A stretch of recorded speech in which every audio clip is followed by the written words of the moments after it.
दुर्गा सप्तशती, ये अपने आप में साधारण सा दिखने वाला एक किताब, ये अपने आप में माँ दुर्गा का भव्य ग्रंथ है। श्री मार्कंडेय पुराण में वर्णित श्री वेद व्यास द्वारा रचित ये ग्रंथ अपने आप में माँ दुर्गा का स्वरूप है। इसमें 13 अध्याय और 700 श्लोक हैं।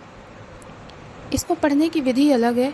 आप इसे वीकली भी पढ़ सकते हैं और नवरात्रि के 9 दिनों में भी पढ़ सकते हैं।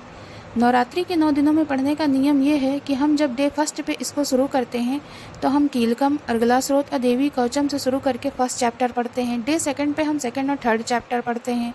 डे थर्ड पे हम फोर्थ चैप्टर पढ़ते हैं। डे फोर्थ पे हम 5, 6, 7 और 8 चैप्टर पढ़ते हैं।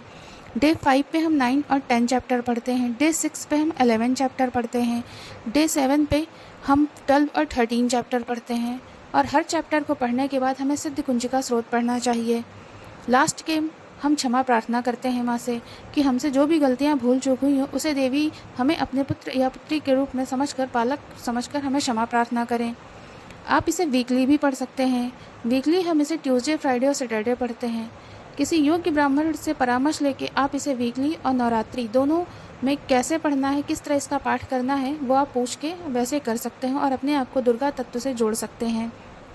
वैसे तो आपको अगर समय नहीं है तो आप इसे सुन भी सकते हैं, क्योंकि हमारे नवधा भक्ति मार्ग में श्रवण को प्रथम स्थान दिया गया है। तो आप अगर संस्कृत में चैंट नहीं कर सकते हैं श्लोकों को तो आप इसे सुन भी सकते हैं। आपको वही फल प्राप्त होगा जो आपको पढ़ने से प्राप्त होगा। तो ये एक साधारण सी दिखने वाली किताब जो माँ दुर्गा का स्वयं में स्वरूप है, आप इसका लाभ उठाइए और माँ की पूर्ण कृपा और आशीर्वाद प्राप्त करिए। आप इसे सुन भी सकते हैं और पढ़ भी सकते हैं। अगर आपको कुछ भी नहीं आता, आप इसे समय की कमी के कारण नहीं पढ़ना या सुनना चाहते हैं, तो साधारण रूप में माँ के आगे हाथ जोड़ने पर भी हमें वही आशीर्वाद प्राप्त होता है। तो इस नवरात्रि आप इसका लाभ उठाइए। जय माता दी।